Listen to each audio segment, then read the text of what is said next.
Hello student, कल के class में मैंने आपको कुछ न्यूमेरिकल्स बताए थे और एक लास्ट में एक न्यूमेरिकल्स मैंने आपको दिया था। आपको बोला था कि इसका आंसर आप सॉल्व करके रखें और इसका आंसर जो है आप कमेंट में डाल देना। अब आज का क्लास मैं आपको स्टार्ट करूंगा इस न्यूमेरिकल के सॉल्यूशन से। क्वेश्चन क्या है देखिए, calculate the amount of oxalic acid. Oxalic acid का मैंने फॉर्मूला लिख रखा है in gram that is required to obtain 250 ml of semi molar solution. देखिए, कहने का मतलब क्या है कि आपको अमाउंट ऑफ ऑक्जेलिक एसिड बताना है। कब? जब सॉल्यूशन क्या है, मोलरिटी क्या है उसकी, सेमी मोलर है और वॉल्यूम 250 ml है। ये क्वेश्चन काफी आसान है। आपको मैंने पिछले क्लास में बताया था कि देखिए क्या है कि मोलरिटी में क्या क्या होता है। मोलरिटी इक्वल टू क्या है, wait of solute upon molecular weight of the solute into volume in litre. यहाँ पे देखिए आपको वॉल्यूम दिया हुआ है, मोलरिटी दी हुई है, मोलकुलर वेट यहाँ से निकल जाएगा। ठीक है, आपको निकालना क्या है, वेट। तो देखिए इसको कैसे सॉल्व करें। देखिए कितना आसान सवाल है। क्या है, molecular weight of oxalic acid 126 आप निकाल लेंगे। मैं ऑलरेडी बता चुका हूं कैसे निकालना है। सेमी मोलर, डेसीमोलर, सेंटीमोलर, ये सारा मैंने ऑलरेडी पिछले क्लास में बता चुका हूं और आप इस 11th के क्लास में भी मैंने जब इक्विवेलेंट वेट और नॉर्मेटिव पढ़ा रहा था तो भी मैंने उसमें बता चुका हूं मैं आपको। तो आप अगर उसको जानना है सेमी मोलर, डेसीमोलर, तो आप मेरा 11th का क्लास देख लेना। मैं इसका लिंक डिस्क्रिप्शन में डाल दूंगा। तो सेमी मोलर मीन्स क्या हो जाएगा, m/2 मीन्स 1/2 यानी 0.5 मोलर। मोलरिटी इक्वल टू मैं ऑलरेडी बता चुका हूं, weight of the solute divided by molecular weight of solute या molar mass of the solute into volume in litre. अब आप देखो आप क्या दिया, मोलरिटी आपकी दी हुई है 0.5, वेट ऑफ द सॉल्यूट निकालना है आपको। निकालना क्या है, wait of the solute. Calculate the amount of the oxalic acid. Oxalic acid यहाँ पे क्या है, सॉल्यूट है, तो वेट ऑफ द सॉल्यूट है ना, निकालना है आपको। तो 0.5 वेट ऑफ द सॉल्यूट आपको निकालना है। मोलर मास कितना होता है, 126 यहाँ पे बता चुका हूं मैं। ठीक है, और वॉल्यूम कितना दिया हुआ है, 250 लिखा है मैंने 250। चूंकि ml में है तो मैंने इसको क्या किया, लीटर में कन्वर्ट कर दिया, तो 1000 से मल्टीप्लाई हो गया। तो आप कैलकुलेट करेंगे ये, तो आपका आंसर आएगा 15.75। जिन जिन बच्चों ने अगर ये आंसर 15.75 किया होगा तो ये आंसर उसका सही है। नेक्स्ट न्यूमेरिकल आपको मैं और देखिए, क्वेश्चन है आपका मोल फ्रैक्शन पे। मोल फ्रैक्शन भी मैंने आपको थ्योरेटिकल क्लास में बता चुका हूं। देखिए, calculate the mole fraction of ethanol and water in a sample of rectified spirit which contain 46% of ethanol by mass. देखिए मैंने बताया था मोल फ्रैक्शन में 2 कंपोनेंट होंगे, 3 कंपोनेंट होंगे, है ना। ये 2 कंपोनेंट है इसमें, क्या क्या है, इथेनॉल एंड वाटर। और रेक्टिफाइड स्पिरिट में कितना है, 46% इथेनॉल है बाय मास। तो आपको इसमें निकालना है मोल fraction of the each component. Calculate the mole fraction of ethanol and water. Ethanol and water का मोल फ्रैक्शन निकालना है। आप मेरे पिछले क्लास को याद कीजिए, मोल फ्रैक्शन कैसे निकालते हैं, तब जाकर के ये क्वेश्चन आपका सॉल्व होगा। आपको मैं 2 मिनट का टाइम देता हूँ। काफी आसान सवाल है, बहुत सिंपल सवाल है, आप इसको सॉल्व कीजिए। मैं आपको 2 मिनट का समय देता हूँ। देखिए तो कैसे सॉल्व करेंगे, बहुत ही सिंपल सवाल है मोल फ्रैक्शन का। देखिए मान लीजिए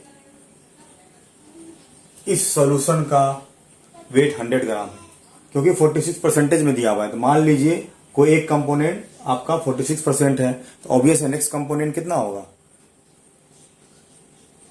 नेक्स्ट कंपोनेंट मान लीजिए एक कंपोनेंट आपका 46 है जो कि क्वेश्चन में दिया हुआ है, तो बाकी रेस्ट कंपोनेंट होगा। तो वही मैं कह रहा हूं कि मास ऑफ द सॉल्यूशन 100 ग्राम मैंने आपने मान लिया, तो मास ऑफ इथेनॉल कितना है, 46 ग्राम। अब सॉल्यूशन में क्या है, इथेनॉल एंड वाटर है, यानी क्या हो जाएगा, मास of the water 100 minus ethanol का वेट, यानी 54 हो गया आपका wait of the water. Now आपको पता है मोलर वेट ऑफ इथेनॉल कितना होता है 46, या मोलर मास ऑफ इथेनॉल कितना होता है 46, मोलर वेट ऑफ वाटर कितना होता है 18। Now mole of the ethanol क्या होगा, weight upon molar mass 46 upon 1, sorry mole of the ethanol क्या होगा 46 upon 46 equal to 1। Mole of the water क्या होगा 54 है, then divided by molar mass, ये हो गया मोल। मोल का भी मैंने आपको 11th क्लास का पहले क्लास में मैंने मोल के बारे में बताया है, mole concept.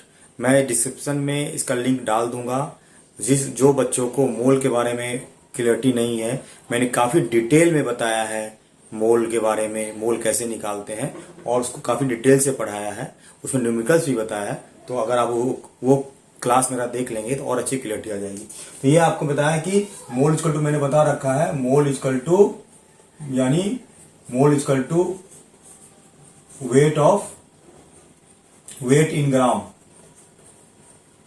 Upon molecular weight या मोलर मास, ऑलरेडी मैंने बता रखा है ना, molecular weight upon molar mass, ये हो गया। तो मोल आपने निकाल लिया, दोनों का मोल कितना हो गया, इथेनॉल का मोल है 1 और वाटर का मोल है 3, तो टोटल नंबर ऑफ मोल क्या हो गया 1 + 3 = 4। तो मोल फ्रैक्शन किसका निकाला, मैंने ऑलरेडी बता दिया, mole fraction of ethanol, individual mole उसका 1 है, और फ्रैक्शन करना है divide by total number of mole 0.25।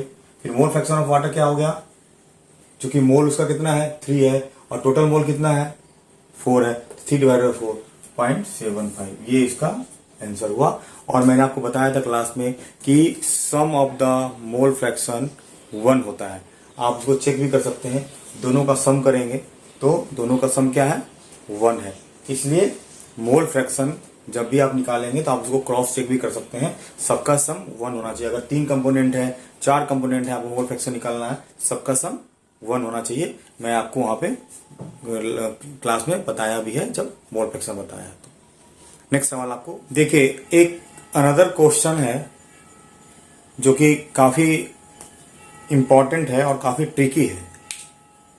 ये मोलरिटी बेस्ड सवाल है जो आपको सॉल्व करना है, कॉन्सेप्ट क्लियर होगा तभी आप इसको सॉल्व कर पाएंगे। देखिए, calculate the resulting molarity of the solution that is obtained by adding 5 gram NaOH to 200 ml of M/4 NaOH solution, जिसकी डेंसिटी क्या है 1.05 ग्राम पर centimetre cube. The resulting density of the resulting solution is 1.08 ग्राम पर centimetre cube.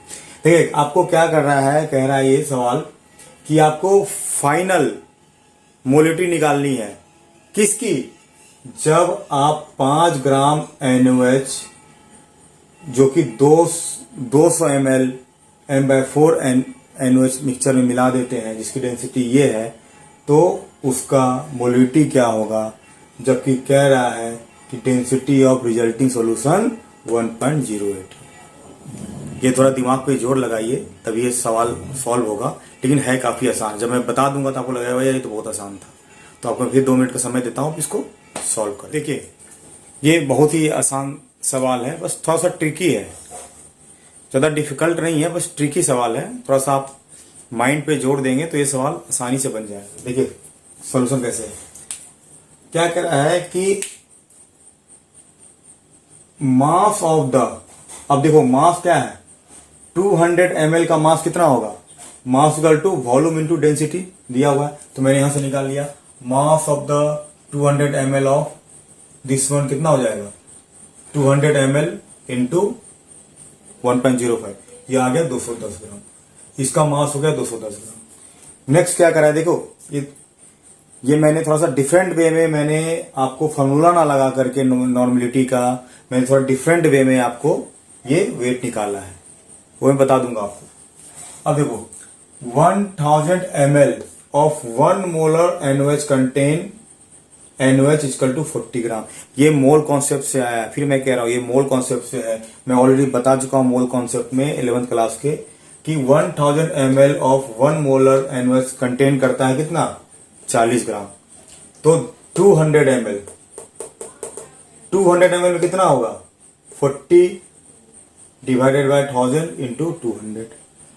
लेकिन जब 200 ml of m/4 में कितना contain करेगा, 2 कंटेन करेगा NaOH 40 डिवाइडेड बाय इतना, दिस वन अपॉन 1/4 यानी 2 ग्राम, है ना। यानी इसमें कितना ग्राम हो गया, 2 ग्राम हो गया। अमाउंट ऑफ NaOH, और अमाउंट ऑफ NaOH कितना ऐड किया है, 5 ग्राम। ये क्वेश्चन से आ रहा है 5 ग्राम। तो total mass of the NaOH कितना हो गया, 5 ऐड किया और 2 ग्राम यहां से आया, टोटल 7 ग्राम। तो total mass of the resulting solution कितना हो गया, मास क्या है 210 ग्राम, यहां से आया। और उसमें क्या ऐड किया, ये 5 ग्राम ऐड किया, तो टोटल मास कितना हो गया 200। रिजल्टिंग सॉल्यूशन कितना हो गया 215 ग्राम। अब इतना आने के बाद आपको क्या निकालना है कि रिजल्टिंग सॉल्यूशन का जो डेंसिटी जिसकी इतनी है उसका मोलिटी क्या होगा। देखिए अब न्यू वॉल्यूम ऑफ द 215 जो कि मैंने मिक्स जब कर दिया तो उसका वॉल्यूम क्या होगा, तो सिंपल है, new volume of 215 gram new solution कितना हो जाएगा, वॉल्यूम इक्वल टू क्या होता है, मास अपॉन डेंसिटी। मास आपने यहां से निकाल लिया और डेंसिटी ऑलरेडी दिया हुआ है, तो कितना हो गया 1.99 ml। अब आपको देखा रिजल्टिंग सॉल्यूशन का मोलिटी चाहिए, तो मोलिटी के लिए क्या चाहिए आपको, जो वॉल्यूम चाहिए, मोलर मास चाहिए और वेट ऑफ द सॉल्यूट चाहिए। तीनों मिल चुका है आपको। रिजल्टिंग सॉल्यूशन का वेट आपको 7 ग्राम मिल चुका है, वॉल्यूम आपको मिल चुका है, मोलर मास NaOH का पता होता है 40 है, तो आप मोलिटी आराम से निकाल सकते हैं। तो यहाँ पे क्या है, molality equal to weight of the solute जो कि 7 ग्राम है, मोलर मास जो कि 40 होता है NaOH का, वॉल्यूम इन लीटर है, लीटर वॉल्यूम दिया हुआ है आपका ml में, तो इसको लीटर में कन्वर्ट कर दिए, तो 7 डिवाइड 40 199,000 इक्वल टू 0.88 मोल। ये काफी सिंपल सवाल था, बस थोड़ा सा ट्रिकी था। अब देखिए 2 ग्राम जो है ना, आप मैं फॉर्मूला से भी आप निकाल सकते हैं। कैसे निकाल सकते हैं आप देखिए, मैंने क्या बताया है, molarity equal to weight of the solute. मैं सांप से लिख देता हूं,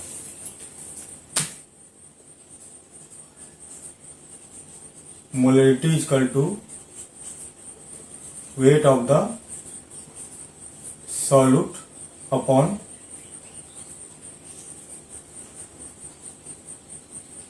molar mass into volume in litre. अब देखो मोलरिटी कितना लिखा हुआ है, ये अलग है, मैं इसको शॉर्टकट में बता रहा हूं आपको। मोलरिटी कितना है 1/4, वेट ऑफ द सॉल्यूट आपको निकालना है,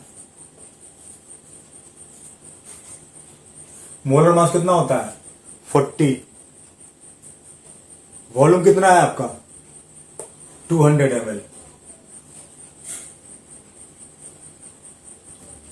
इसको ml में है तो इसको 1000 में लीटर में कन्वर्ट कर दिए, 1000 से ऊपर मल्टीप्लाई कर देंगे, क्या हो जाएगा, weight of the solute equal to 40 into 200 equal to 2 gram. देखिए आ गया, ये शॉर्टकट में बनाया मैंने, और यहां ये ऐसे मैंने समझा के बनाया। तो ये देखिए, ये और ये molarity equal to weight of the solid upon molar mass into volume. अब तक मैंने फॉर्मूला से बता रहा था आपको सिंपल वे में, अभी मैंने क्या किया है, थोड़ा सा इस फॉर्म में बना दिया है। आंसर दोनों का सेम ही आना है। देखिए molarity equal to weight of the solute divide molar mass into volume in litre. क्या है, मोलिटी कितना है 1.4 दिया हुआ है 1.4। वेट ऑफ सॉलिड आपको निकालना है, क्योंकि वेट इसको ऐड किया 5 ग्राम NaOH ऐड किया, इसमें टोटल कितना रिजल्ट हुआ, तो पहले आपने वेट निकाल लिया। तो वेट ऑफ सॉलिड क्या हो गया 40 इसका मोलर मास है, चूंकि वॉल्यूम कितना है 200, तो यहां से आ गया 2 ग्राम, ये 2 ग्राम यहां पे आ गया। नेक्स्ट वही हुआ, amount of the NaOH added 5 gram, तो amount of the mass of NaOH कितना हो गया टोटल 5 + 2, चाहे से निकाले चाहे से निकाले। टोटल मास तो रिजल्टिंग सोल्यूशन कितना हो जाएगा, चूंकि 210 है यहां से, है ना, तो प्लस 5 ग्राम तो 215 ग्राम। टोटल न्यू वॉल्यूम कितना हो गया, चूंकि ये मास दिया हुआ है, न्यू वॉल्यूम का डेंसिटी दिया हुआ है, तो यहां से आप न्यू वॉल्यूम निकाल लिया आपने, डेंसिटी दिया है तो यहाँ 199। चूंकि अब सब कुछ मालूम हो गया, solution new, weight of solute new मिल गया, weight of the new volume मिल गया, तो आप यहां से मोलिटी निकाल सकते हैं। काफी आसान सवाल है ये। आप अगर न्यूमेरिकल जल्दी आज बनाना है तो आप ऐसे बनाएंगे, फुल टर्म बनाना है तो ऐसे। Part per million based question है ये, काफी आसान सवाल है। देखिए, sea water contain 5.8 into 10⁻³ gram of dissolve oxygen per kilogram. Express the concentration of oxygen in sea water in the part per million. आपको पार्ट पर मिलियन मैंने अच्छे से समझाया, केवल फॉर्मूला बेस्ड है, बस फॉर्मूला पुट करें और ये इसका आंसर आपको मिल जाएगा। बिल्कुल सेकेंडों का सवाल है, फिर भी मैं आपको 2 मिनट का टाइम दे रहा हूं, आप इसको जल्दी से बना लीजिए। काफी आसान सवाल है। ये फॉर्मूला होता है part per million equal to mass of the solute upon mass of the solution into 10⁻⁶। ये फॉर्मूला ही है जो मैंने ऑलरेडी बता चुका हूं। तो मास ऑफ द सॉल्यूट कितना है 5.8 into 10⁻³ और ये पर केजी मतलब कितना हो गया 1000 इंटू 10⁻⁶, यानी कितना हो गया 5.8 into 10⁻⁶ इंटू 10⁻⁶ इक्वल टू कितना हो जाएगा 5.8 ppm। ये काफी आसान सवाल था, सिंपल फार्मूला बेस्ड सवाल था ये। तो ये हुआ आपका पार्ट पर मिलियन। इसमें नेक्स्ट सवाल है जो कि मैं आपको सॉल्व नहीं करूंगा, आपको सॉल्व करना है। 4 ग्राम NaOH contain in 1 decilitre of solution. Calculate the following: mole fraction of NaOH, molarity of the NaOH, molality of the NaOH। जब आपका डेंसिटी दिया हुआ है, डेंसिटी ऑफ सॉल्यूशन 1.038 ग्राम पर सेंटीमीटर क्यूब। मैं क्वेश्चन रिपीट कर रहा हूं। 4 ग्राम NaOH contained in 1 decilitre of solution. Calculate the following: mole fraction निकालना है, मोलरिटी निकालना है, मोललिटी निकालना है, डेंसिटी ऑफ सॉल्यूशन आपका दिया हुआ है। ये आप सॉल्व करें और इसका आंसर आप मुझे कमेंट सेक्शन में आप डाल देना। जो जिन बच्चों से सॉल्व हो जाता है वो आप मेरे इस कमेंट सेक्शन में आप कमेंट कर देना। मैं देख लूंगा कि किन किन बच्चों ने सही आंसर दिया है। तो आज के लिए इतना ही। नेक्स्ट क्लास में अगले दिन फिर मिलेंगे आपसे। आप लोग अच्छे से पढ़ाई करें और मेरे पढ़ाए हुए को आप रिपीट करें, उसको बार बार देखें, आपको अच्छी क्लियरिटी आती जाएगी। धन्यवाद। Thank you for watching.